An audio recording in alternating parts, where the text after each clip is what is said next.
Most of my neighbors, every morning at 5:30, they're getting up. They're getting on that LIE, and they're praying it doesn't rain, snow, sleet, or there's no accident, because that 50-mile commute into New York City can turn into 2 hours in a hurry.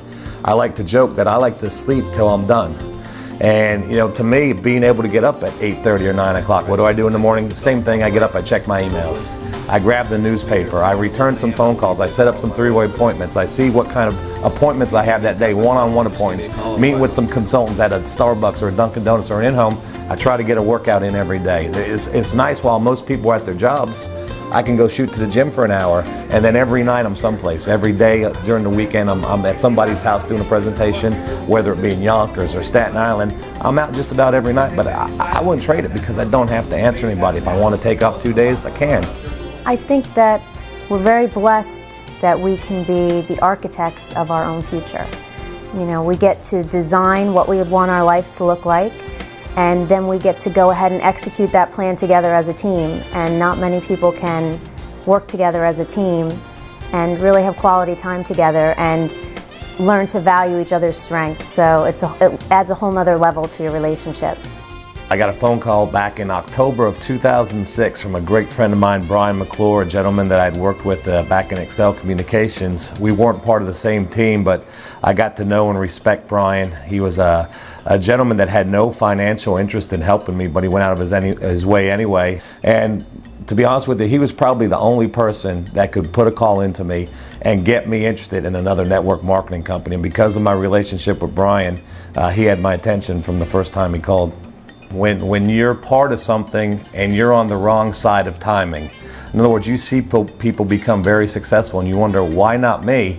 And you realize it's nothing you did wrong, you were just a little bit too late. And then you realize you've got that opportunity all over again, but this time you're on the right side of that big wave of momentum. It drives you to go out there and work. Plus, I love what I do. I mean, I wouldn't trade it for anything. I love what I do. I've seen him through different phases of our relationship and in different businesses where there's times that you get down, you got to drag yourself out of bed, you got to drag yourself out to meetings, and you're not excited to do it, and he's excited to do it. It's like a little kid getting up every morning for Christmas in our house because he can't wait to go help people have success and help us have success. So it's exciting. We're having a good time building this. At first, I didn't want to believe it. But the more and more I looked at it, I saw the success other people were having. I initially passed on this business just to show you don't have to be smart to make money on it. I passed on it, sat back and watched it happen, and then 6 months after it opened in New York, I jumped on board because it was costing me too much money not to be part of it.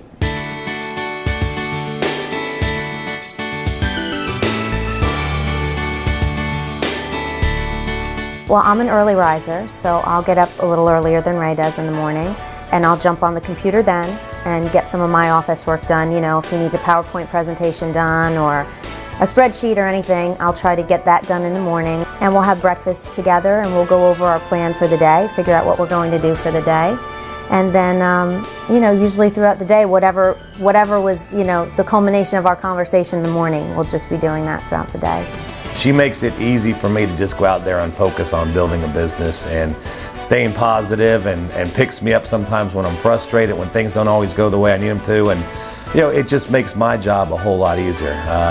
My focus is going out and building a business, and she basically, whatever I need her to do, she's there to help me out. And I can't thank her enough, because again, it makes my job easy. And a lot of times people give me a credit, but the credit needs to be passed on with her, because again, there's no way I could do what I do if she wasn't there supporting me. When people have issues with their spouse, you need to reinforce that the long term, the big picture, that this is going to allow us to have a lifestyle that most people can only dream about. You are going to pay a price. Financial freedom does not come easy. There's going to be times where we'd rather be out at the beach or at a movie on a Friday night, but I'm doing a training. But we focus on the big picture. We focus on having a family and not having to answer anybody.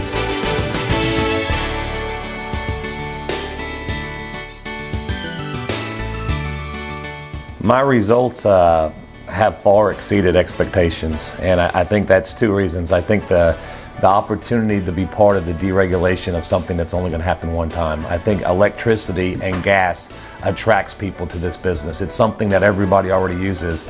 I think you partner that up with the economy, the state of the economy right now, the price of gas, the real estate market, unemployment. So people are looking, and then when you take all those factors and partner it up with the compensation plan that we've got, I've never seen a business that duplicates the way that this does. I've signed up 11 or 12 personally sponsored consultants in 9 months, and it's turned into almost 2,000.